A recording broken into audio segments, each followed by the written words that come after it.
Thanks.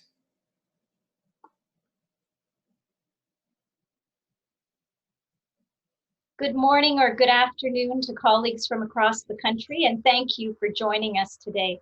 My name is Michelle Gauthier, and I have the privilege of being Special Advisor to the Canadian Research Data Centre Network and your moderator for this webinar. We really welcome this opportunity to convene and connect colleagues during this extraordinary time in our country's history. Bon matin ou bon après-midi à vous tous, et merci de votre participation aujourd'hui. Je m'appelle Michelle Gauthier et j'ai le privilège d'être conseillère spéciale pour le réseau et votre modératrice pour ce webinaire. More than 600 colleagues from universities across the country, from various levels of government, and from the nonprofit sector are here with us today. That's an incredible amount of wisdom, lifetimes of experience and knowledge, and a formidable array of skills assembled in this virtual meeting room. We know that none of you have been standing still in the face of this pandemic, and we trust that this kickoff event for CRDCN's COVID-19 webinar series will inspire you to continue to inform crucial analysis and action taking place in communities across the country. At its essence, this series is about connecting people and ideas for the common good. It's also about leveraging our collective ingenuity and about bridging gaps and overcoming limitations together by focusing on the art of the possible.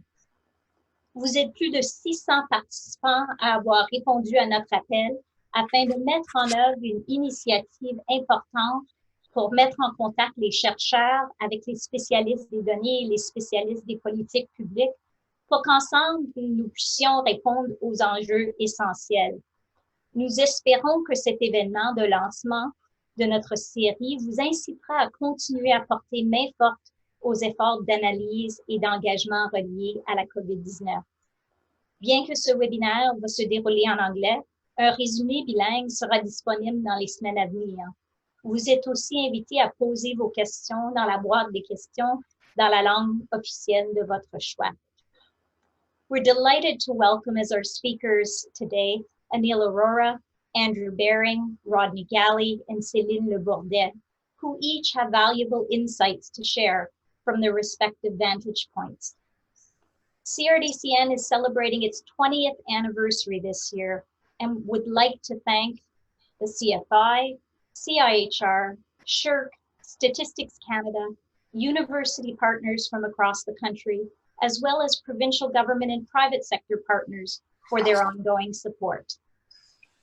Our panelists will each speak for 5 minutes about how the COVID-19 pandemic is informing the research questions to be asked, the data that can be brought to bear to address them, and the mechanisms to come together across geography, disciplines, and sectors to inform Canada's efforts. After the panelists speak, we will then invite questions, and we'll be starting with those that you submitted at the time of your registration. But please submit questions as well in the Q&A box during the 4 presentations. We'll be taking the questions at the end. And regardless of whether your question gets asked with that many colleagues in the room, know that they will provide valuable insights to inform CRDCN and our panelists' efforts going forward. I also want to mention, just as another housekeeping issue, that if for any reason our Zoom call were to be interrupted, which I trust it won't be, we do have a backup plan and expect that you'll receive an email within 5 minutes with a new connection through GoToWebinar. So fingers crossed that all goes well.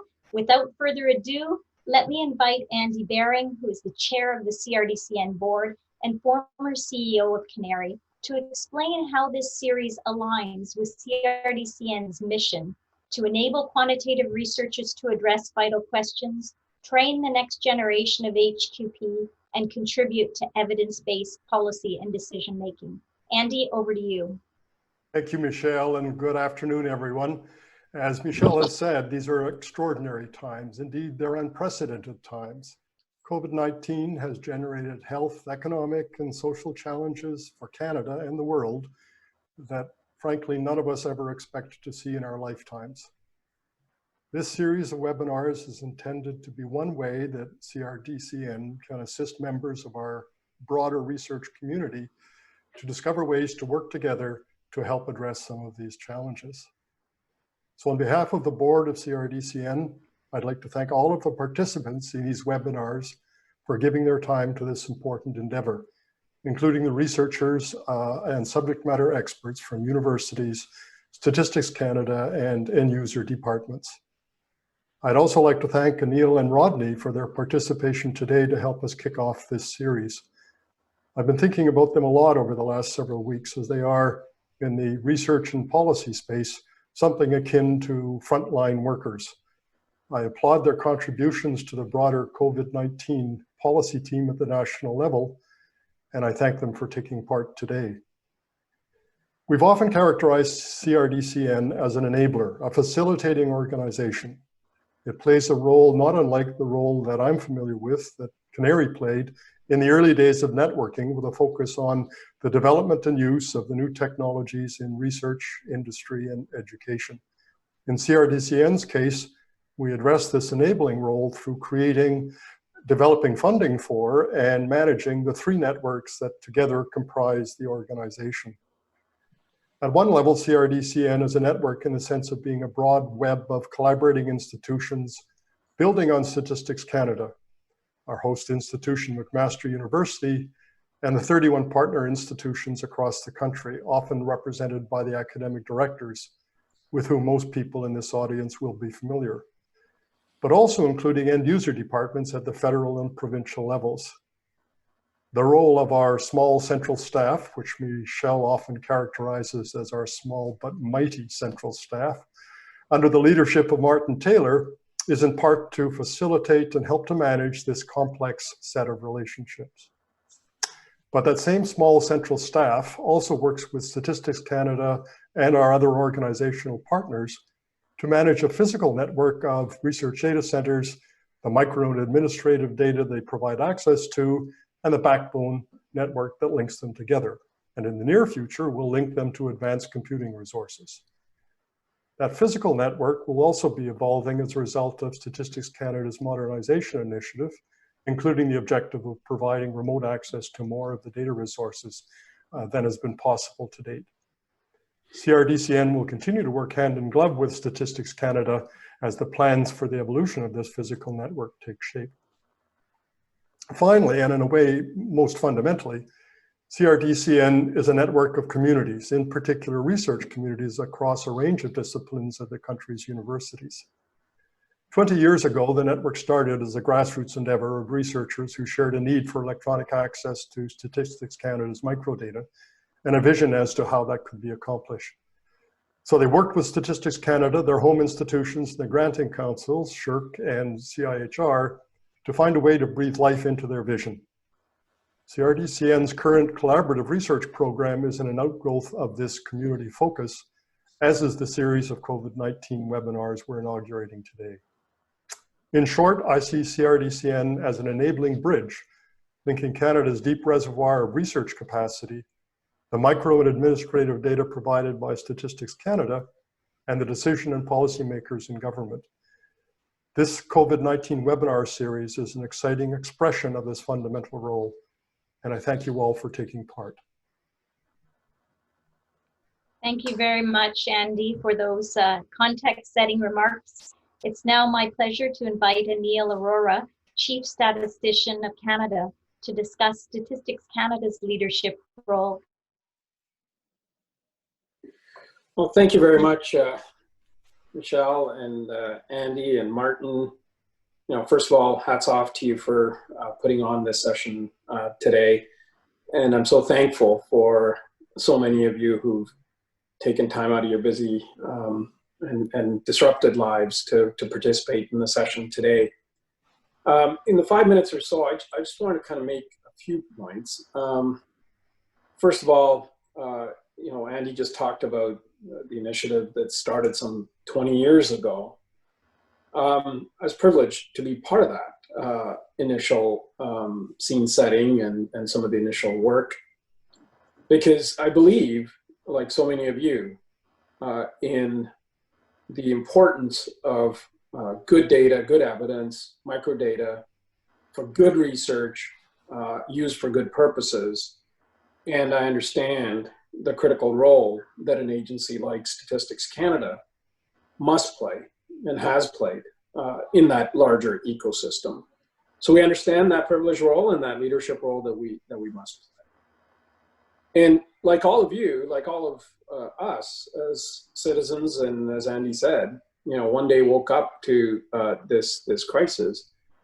When we found ourselves in this situation, it is clearly not business as usual.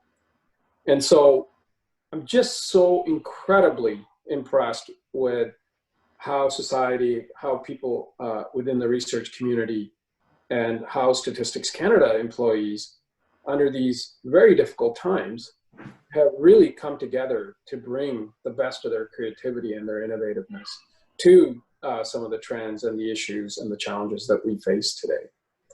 We were talking just before this call, so many have literally just put their lives aside and are working day and night in many cases to make sure that we keep going during this time.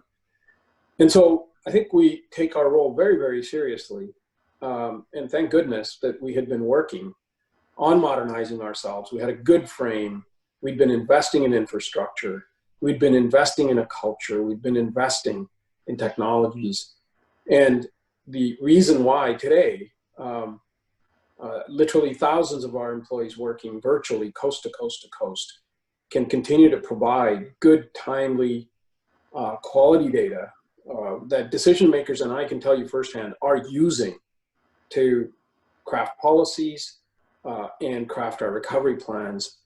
It just would not have been possible without some of the earlier thinking and that investment and the creativity and the innovativeness of working virtually and remotely in what is clearly not a business as usual environment.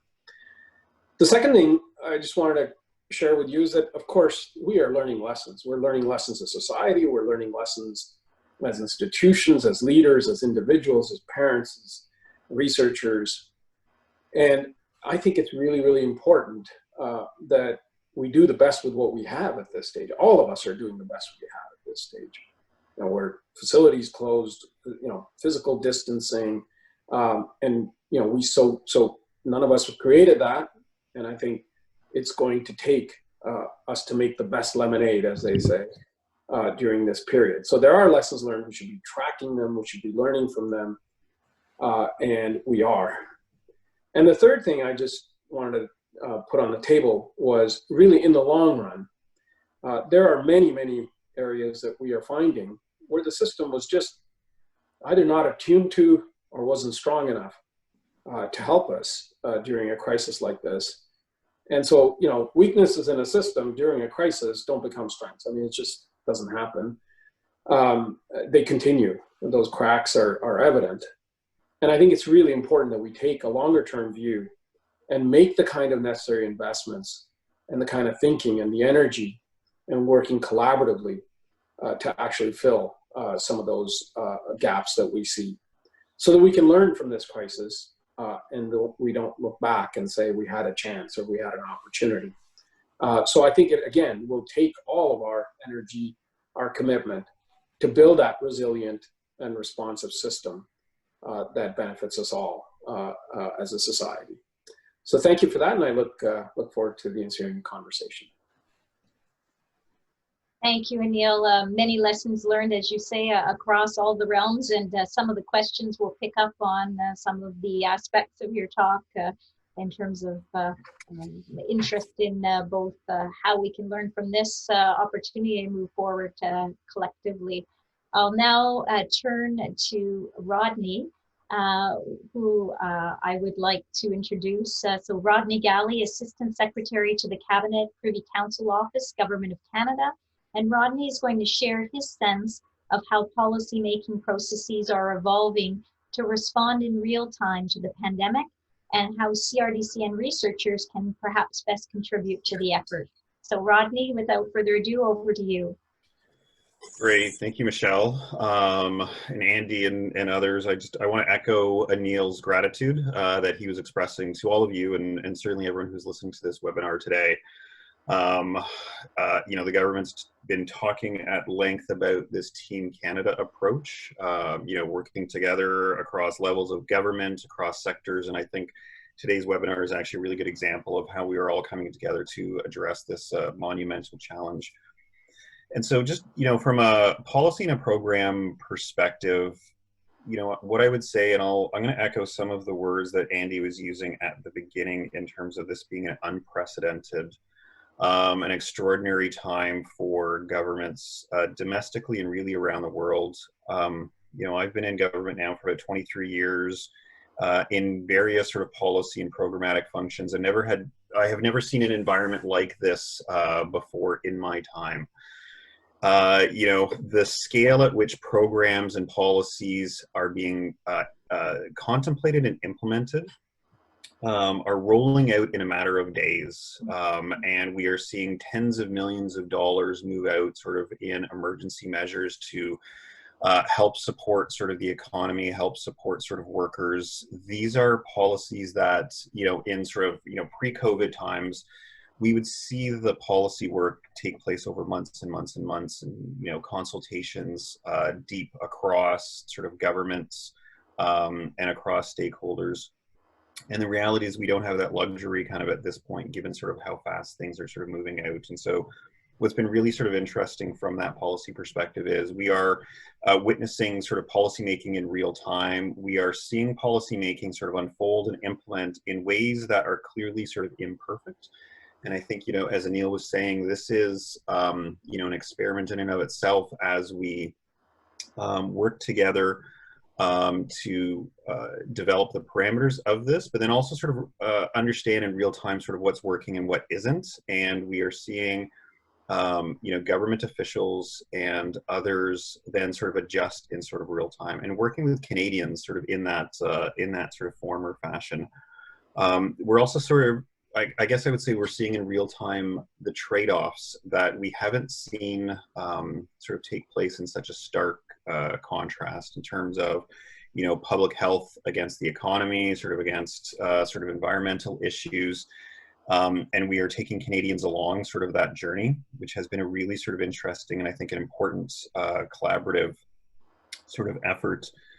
And so what I would say in terms of what we are seeing now kind of unfold is the real sort of need to sort of understand the impact of these policies as we are now starting to contemplate, I guess what we're calling sort of medium-term sort of policy efforts. And these medium-term policy efforts are not in the time frame that we are thinking about, but what we are thinking about in terms of, say, the next 3 months, the next 6 months, 12, 24, because these are sort of unprecedented measures that have taken place right now. And we need to understand what is about to sort of unfold from an economic standpoint, a social standpoint, and others.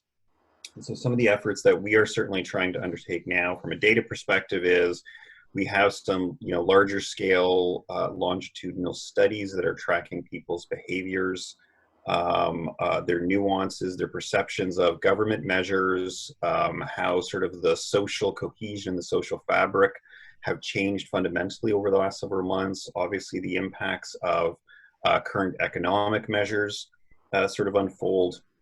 And so we are obviously trying to sort of draw in sort of this real-time data collection that we are undertaking, from a Privy Council office, all the work that Anil and Statistician are doing sort of in real time as we are gathering as much intelligence as possible.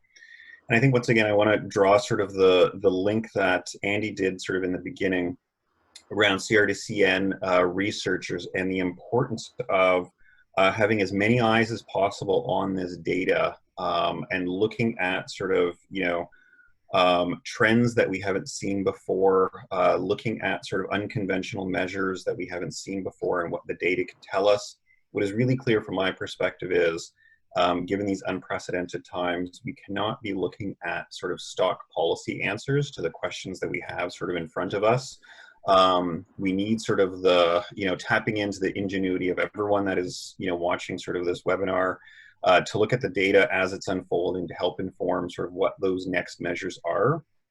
Because I can tell you that, as hard as everyone is working from a policy perspective, sort of federally, provincially, at the municipal level, we are trying to have lines of sight in all corners of the country and kind of around the world. I think the more eyes, the better. And it is this multi-sectoral collaboration that I want to certainly sort of foster and ensure that we see that, so that we can bring the best ideas to bear. You know, we've heard a lot about what we want Canada to look like, what we want the world to look like as we move past the crisis situation. There's an opportunity here that we have not seen for multiple generations, and I think it's really important that we seize on this and ensure that we can sort of evolve our country in a sort of the most positive way forward. And I think, you know, working with all of you in the Crdcn research networks and others, I think we have a real shot of that. So thank you, Michelle, and I look forward to the questions. Thank you, Rodney. Just as someone who spent a lifetime like you engaged in policy, it has been fascinating to watch as things have had to be rolled out in real time, and as you say, adopted, adjusted along the way. And clearly the reservoir of the 2,000 researchers that Crdcn's community represent can be part of that army, so to speak, of colleagues coming together to help inform both the data development and the policy and the research going forward. So I look forward to talking to you with a few specific questions soon about how we can make that happen. But before we do that, I'd like to just turn now to Céline Lebourdet, who is the Distinguished James McGill Professor of Sociology at McGill University, and also our very own Crdcn Board Vice Chair. And I'd like to invite Céline to share her thoughts about how Crdcn researchers could further mobilize to help define key research questions, contribute to data development, and engage in collaborative research efforts, building obviously on what we've just heard from Anil and Rodney and Andy. So Céline, over to you. Thank you, Michelle. I must say that in the past few weeks, I've been checking what Statistics Canada was doing, and I must say I'm very appreciative of the way they turn around and, you know, got into putting new questions in regular survey or going with the crowdsourcing and everything. So, you know, congratulations for that. Perhaps here I'd like to talk a little bit more of which kind of questions come to my mind as a researcher when I'm talking, you know, with the COVID there. I won't talk about health and economics. There's a lot of things going on already there. But, you know, from my family research area background, I have a couple of questions that I'm thinking about. What about the social support that family and individuals get? And in the 2008, you know, financial crisis in the US, there were a lot of people who returned home because they could no longer, you know, afford living alone or with colleagues. And so here I'm sort of wondering, you know, will the government help that they have been going, will that offset, you know, that trend? The other thing also I'm curious to see, now we have this physical distancing. Sometimes we confuse it, we call it social distancing, which I don't think it is. But I would be curious to see, you know, which kind of help is given to people. How do people get and give help? Are the needs satisfied? You know, what is it that people cannot get at? So I think it's a lot of questions here we could look at, you know, in terms of social support and given and received. The other thing also I'm wondering is about what would be the impact of COVID on gender relations. The government is very committed to advancing gender equality, but you know, what will be the impact? Will the women were often the last one in the labor market? Maybe they're the first one out, except for those who are really closely involved in the health fields. What about the other women? Will they be obliged to stay home and take care of the children now that the daycares and school are closed? And you know, what will be the impact then on the income gap? So I think that which should be monitored very closely. We wouldn't want to see a drawback in there. Another one I'm thinking about is what about family relations and organization? The fact of being all at home can have both opposite effects. It could be, you know, perhaps reinforcing feelings of closeness, connection together, But on the other side, it can also very much increase tension and conflicts in family. And we have seen that, people are worried about that. And of course, the impact won't be the same across the social groups, between low and high income groups, between the ethnic communities. So I think that should be something to look at. And also we should look at, did the relation with partner and children, the level of satisfaction, did it increase or decrease through the COVID? These are but a few research that come to my mind, when thinking of social impact. And then, we can ask, what can be the role of the Crdcn, the research network? Well, to develop well-founded policies, the decision need to be made on timely and relevant evidence-based data. I had the opportunity to be involved in the Research Data Center Network since its beginning. And I must say that, looking out, it evolved over time. I'm sort of, thinking that the Crdcn is very well placed to play such a role. I think it can act, it always did, and I think it can do it even more as a go-between between Statistics Canada and policymakers, as an enabler with Statistics Canada for the collection, the production, the analysis of useful information, as well as a facilitator of collaboration between researchers.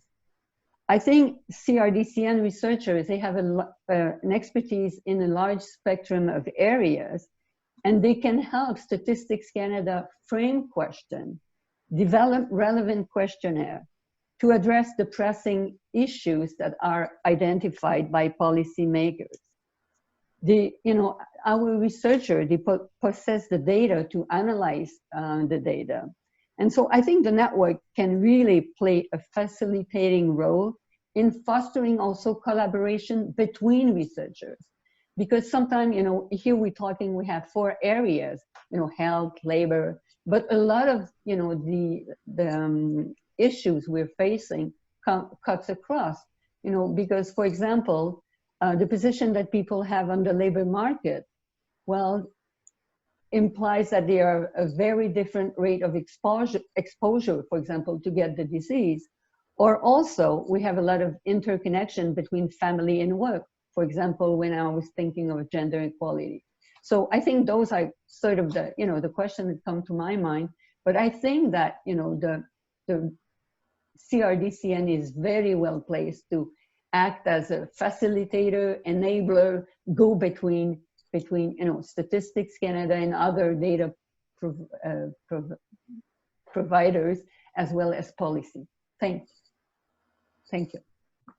Merci, Céline. You raise a whole host of fascinating questions. And as I think of the 600 colleagues who are on the phone or on the video with us today, exponentially, one can imagine the incredible array of questions. And so being able to get to the point where we can work collaboratively to define the important ones, both for the immediate term, but also recognizing, as Rodney was mentioning, that we need answers and solutions in 3 months and 6 months and 12 months and 2 years and so on.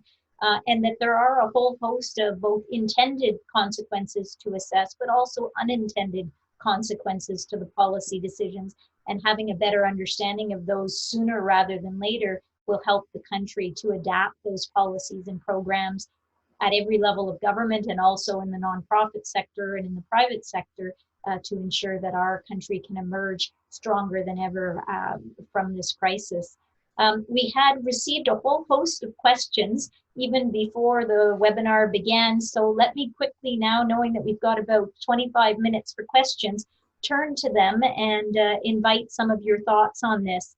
So the first question we would like to ask, and maybe Anil and Rodney, you could take this one.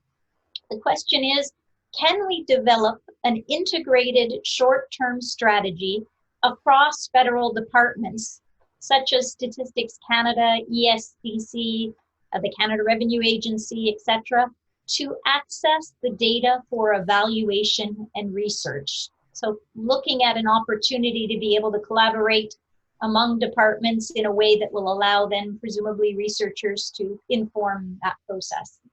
Anil or Rodney? Can I invite one of you to provide an answer? maybe I'll kick it off, and then Rodney, please jump in there. First of all, I did want to just pick up on a couple of the points that Celine was saying. We're seeing a lot of those trends that Celine talked about in a number of our crowdsourcing applications. By the way, in some cases, we got 250,000 Canadians that participated in the first round of crowdsourcing. We had over 100,000 post-secondary students that participated in the next one.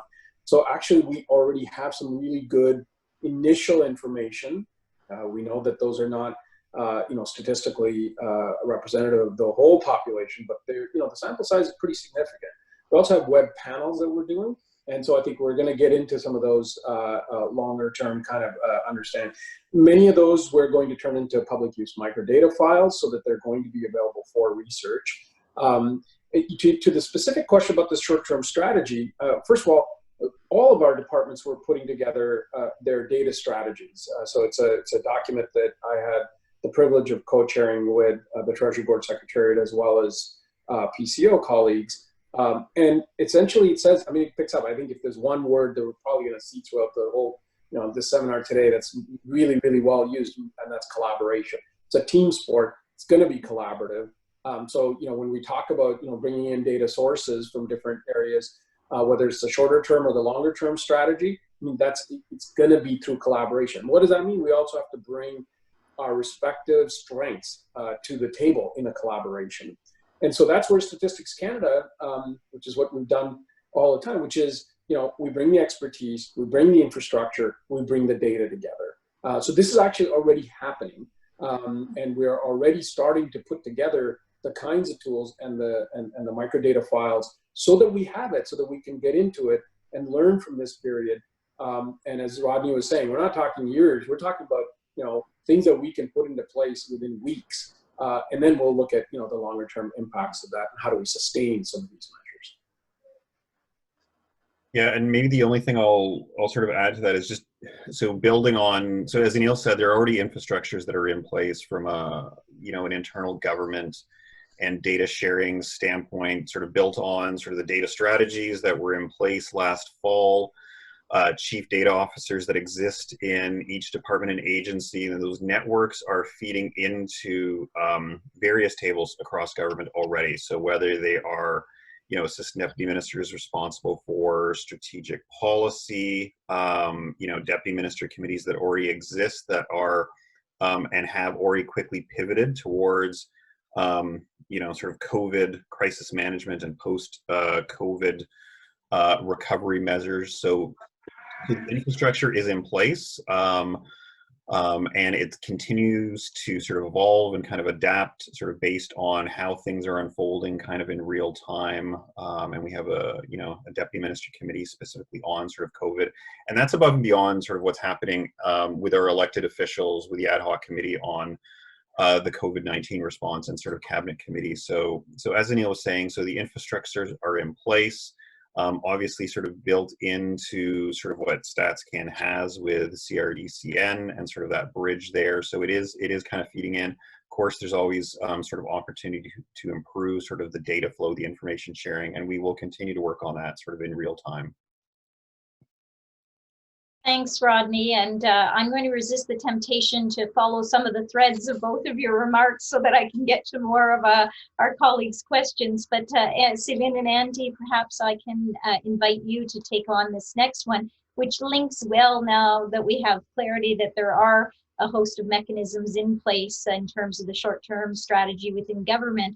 And the next question is as follows: how can organizations encourage a nimble approach to integrating research into policymaking in times of crisis? So Celine and Andy, how do we make sure that we can feed into these structures and these efforts that Rodney and Anil have just identified for us? Well, if I can go, I think, one thing that's sure is that we need to be in constant dialogue between the researchers and the decision makers. And I think, there's been a couple of calls, for example, in the past few weeks to researchers about which kind of, analysis could you do to answer some of the issues raised by COVID. And I think there's been a lot of proposal, either coming from different, institution, governments. And so therefore, I think, and then they really team with Statistics Canada to make sure that the data needed to be, answering those questions were there. So I think it's really the key question from my point of view is this constant dialogue that has to be existing between the two, because, the results will bring new idea of policy. The application of policy will raise new questions. So I think there needs to be a back and forth that will be unfolding there. Just in addition to Celine's comment, I think Rodney put his finger on a couple of the characteristics. One is a recognition at the top that this is not a business as usual situation, that the crisis dictates thinking of new ways of doing things. And the other is, again, from the top, recognizing that in the government's case, this is a whole of government issue. This is not one department's problem, this is the whole government's problem. And so integrating both of those thoughts with Celine's, I think that the integration of the research community, the research arms of government into the policy development is the critical thing. And of course, it doesn't apply just at the federal level, it applies provincial level, it applies within a variety of the public health agencies across the country as well. Thank you, Andy. Both you and Anil mentioned that this is not business as usual. And the next question came from a number of our researchers who are having to adapt to the current reality. And the question is as follows: how are plans to provide remote data access progressing? And what options are available while local RDCs need to remain closed to protect the health and safety of all? So I guess I can go ahead, Anil. Do you want to start first? No, you go right ahead. Well, first of all, I have to say that it's actually already happening. We have a number of researchers who we have given access to on a priority basis, working in British Columbia and McGill, a couple other institutions, who are already accessing and doing some very, very important work related to COVID, obviously, in a remote setting. It's not the ideal system that I would like to have in place. In fact, about a year ago, we started to put some real significant investments. We put out a phased approach. We already had a couple of pilots going on with a couple of departments within the federal government to see how we can securely provide remote access. It's just unfortunate. I mean, we're looking at, we need the cloud infrastructure to be able to do that. We need a control system that can give us real time information on who's accessing it and that they're using it for the purposes that were allowed, and that it's something that has the tools that are necessary along with the data so that people can actually do the kind of work that they want. The strategy is that, again, working very closely with the researcher community, with CRDCN, with our colleagues in a collaborative way, providing this a phased approach built on a bit of a trust model, having the kind of network security that allows people to be able to remotely access microdata. And we're not talking about synthetic data. I'm talking about microdata, anonymized and so on. So very sensitive data that we obviously have to take all the measures in place that and understand. And also is a facilitation place where people can come in with the data and the expertise, answer the kinds of questions, pose the right types of questions, and even allow for, in a sense, crowdsourcing, basic things like documentation of files, reusing that documentation and leveraging the strengths of that kind of infrastructure. Unfortunate thing is that COVID didn't, align with our plans, if you like, and it came a little earlier than we had hoped. What does this do? Just, continues our resolve to see how we can learn from the little experiments that I talked about right at the beginning of my answer, and how can we expand. So we're learning again in real time with researchers who are doing this. Now, we've taken a number of steps in the interim. As I said, it's not business as usual. You kind of do the best that you can while keeping people safe. And as we see RDCs, the first one, to come online in literally days in Quebec, we have taken a number of steps to help. We've extended all the research agreements already. We know that there are students that are impacted, researchers that are impacted, real research is on the line, real programs and graduations I know are on the line. That's not lost on us. So we're doing everything that we can with our analysts in the RDCN, in the RDCs, working with Crdcn to support people, with doing the work for them in some cases, so they can still keep going. So we've even set aside any kind of resource constraints that may have been there, trying to remove every impediment that we can, while trying to make sure that the data gets to the sources that it can in the safest way possible. Just 3 quick points to build on what Anil has said. The first is that everybody at Crdcn, as we know at Stats Canada as well, is acutely aware of the challenges that are being presented to the research community by the closure of the RDCs. We're acutely aware of this. The timing, as Anil has said, was unfortunate. In 2 years, maybe even less, the options that would be available to us would be quite different. So we're looking forward to that. We're looking forward to working with Stats Canada on how those options will open up a new role perhaps for Crdcn. Certainly will augment the facilities available through the RDCs.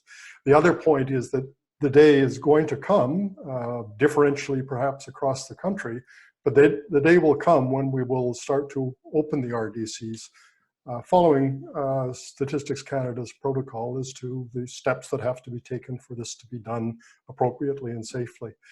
So we're working on that, and hopefully we'll start that process sooner rather than later. It won't be like it was, certainly not initially, but we've got a process in mind, and hopefully we can initiate that process in the near future. Thank you both for those fulsome answers, and we certainly hope that we're going to be able to build on the distributed nature of our national network to be able to assist researchers from one part of the country to another, even if we see a staggered reopening. And as Anil indicated, the will is certainly there to continue to work in partnership to expedite the efforts to provide that remote access as quickly as possible. So thank you for that. Anil, the next question is specifically related to some data. So we're being asked, when will nationally representative data on the demographics of COVID-19 be available? And will COVID-19 registry and surveillance data be linked to RDC data sets? So I'll let you take that one. You have all the easy questions for me. Yes. No, really, look, I don't want to make light of it. These are extremely important questions. I think there's some anecdotal and potentially from other areas questions about, the fact that, this may be, the COVID may be disproportionately impacting certain populations. We know the impact of COVID is, in fact, being felt differently across our societies. And as Celine said right at the beginning, we know that vulnerable groups are even more vulnerable, and obviously policymakers are quite aware of ensuring that the recovery phase does in fact address them. We're providing a lot of data and analysis to show how in fact different people are disproportionately being impacted by COVID. With specific, regards to the, people who are either inflicted with the virus or unfortunately, lost their lives and so on, that is something that we have to obviously work with and are working with our colleagues in FAC, the Public Health Agency of Canada and Health Canada, as well as with the provinces and territories. So, we need those data that come from, our institutions and so on to have some of those indicators, or at least when we have them, we have to have sufficient information in them so that we can link them to other data sources to get at some of the demographic variables. So that work is underway. And to your last point, as surveillance efforts start to take place, having access to that data so that we can use it responsibly, protect the privacy of the individuals, and make sure that we can get at the research questions that are really, really important, is absolutely the way that we're working toward. So we want to do that in an open and transparent way. We want to make sure that we work collaboratively with those that are actually building those data flows, and that we provide both the data, aggregate data, but also the microdata for the kind of research that we need in the short to intermediate and long term. Thank you, Anil. I'm going to go to another data-related question as well. And Céline, maybe you can take this one. And Anil, feel free to chime in if you want afterwards. But what data are collected on the impact of COVID-19 on the care work, employment, and social connections of family carers? So we know that there's been a lot of focus on family carers and how COVID-19 has affected them. Céline, would you like to take this one? Well, as a matter of fact, I'm happy you're coming with this question, because I was in touch recently with survey manager of Statistics Canada, and she was asking if researchers had any idea of additional questions that could be posed in the new panel that you take from the labor force survey. And some of the questions we were talking about was exactly that. Who is providing care? Did you receive which kind of care? And do you feel comfortable to ask for the needs you need and all that? And interestingly, if that could be done, that would be a very interesting database to study, because it will be linked with the labor force data survey. So we'd have a lot more information about how do people are managing at work, but also, how are they doing there? So I think with the subsequent panels that Statistics Canada is coming around with the labor force survey, it's a really important and very strategic, I think, database to collect some kind of information like that, especially since it can be easily linked with, the other side of the picture.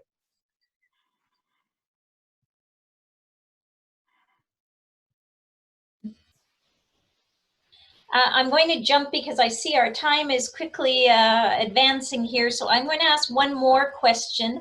And then after that, if time permits, I'd like to turn it over thereafter to Martin Taylor, who is Executive Director of the Crdcn, so that he can ask a few more questions that have been put through our Q&A box live during this session. So my last question for you now, and I'll direct this one to Rodney and to Céline. We've heard a little bit of reference to this already, but one of our participants is asking, can we conduct serious crowdsourcing pandemic research, for instance, on behavioral and living condition related questions?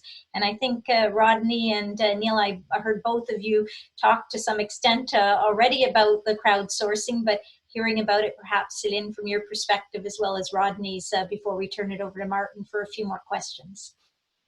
So, Rodney or I? Well, I can go then. Yeah, go ahead, Céline.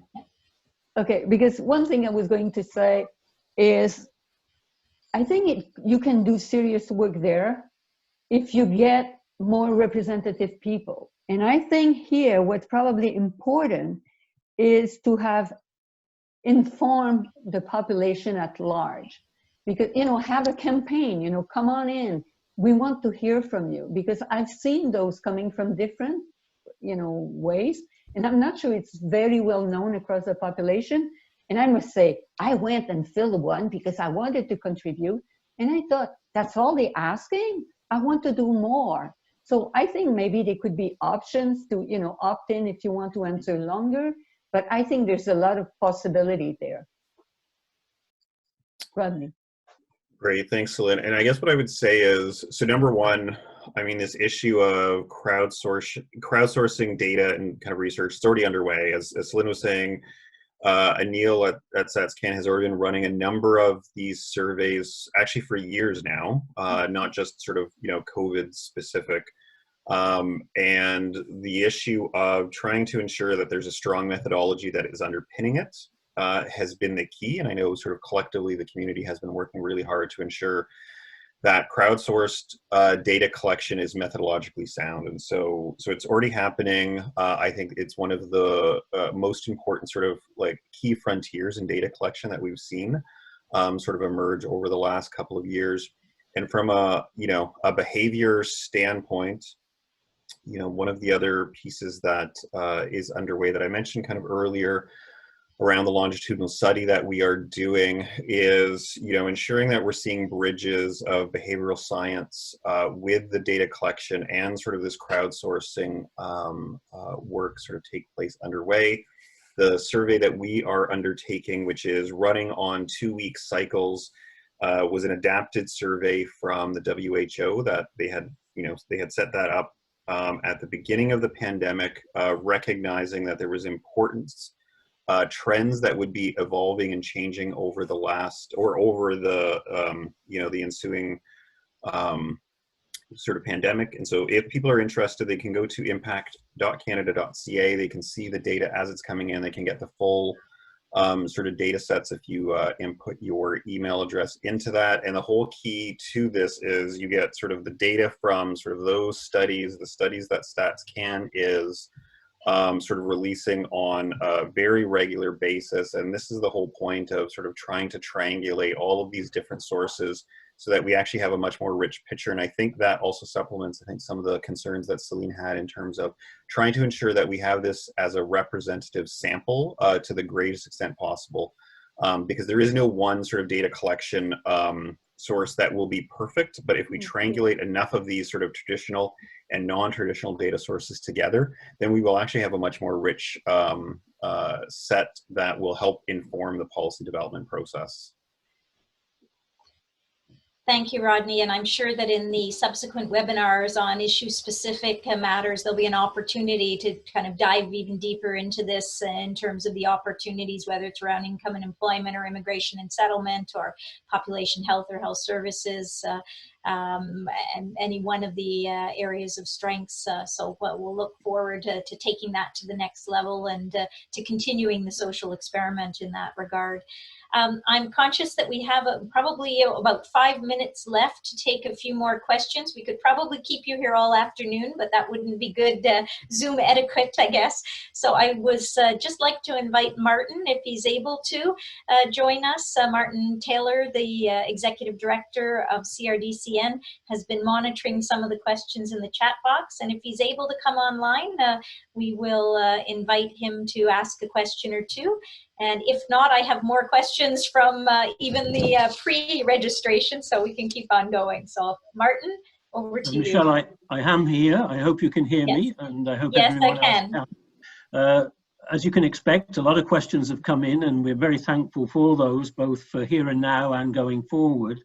A couple of questions, though, in the very short time that remains, the first of which probably best addressed by Rodney and Anil, which is to drill down a little bit on what both of you have said. But if we start with Rodney, how does PCO and other government departments best engage the research community to bring the best minds to bear on the kinds of questions that are critical in response to COVID-19? So, I mean, that's an excellent and I would say at some level complex question sort of at this point in time. I've alluded to some of the structures that have already been set up within government to respond to the COVID crisis, and Anil has certainly talked about that too. And so obviously we have very sort of deep relationships with Statistics Canada, which obviously has sort of the very deep relationships with the researchers in Crdcn, and that is in essence one of the strongest kind of I would say sort of conduits in. And so I mean we are looking at the data that Stats.can is producing on a daily basis. It is feeding into the various sort of interdepartmental tables that I already kind of referenced in terms of either through the chief digital or chief data officers, assistant deputy ministers of strategic policy, into the deputy minister committees, and these are actually feeding in on a very regular basis into the cabinet committees and our elected officials. And so as questions continue to arise, we feed those back sort of in through our networks, back into Stats.can, the data comes sort of back in, And so there is sort of this two-way sort of channel that is that has already been established, and I would just encourage that to continue. And then at some point in time, you know, we are obviously kind of looking at trying to solidify sort of those relationships in a much more sort of systematic way. Thank you. Celine, there's a question that I think's the flip side of that same coin. From your perspective, are researchers motivated and incentivized to address the research for policy questions related to COVID-19, which are the focus of the webinar today and the series to follow? I would say certainly. If you go, I know, for example, at my university, they ask researchers, for example, to apply to get little grants to do some research on COVID, and they have hundreds of applications, which of course they could not all fund it. If you go, for example, on SHRC, Social Science Research and Humanities, this is the same thing there. When they ask people who, you know, is doing research on COVID and, you know, wants to put their name up there, I think it's showing a lot of people want to do it. So I think, yes, I think they are immensely, you know, ready to jump in if they can have, if they have access to data, and if they can be part of it, either in developing questions, working in hands with Statistics Canada and with policymakers. Thank you.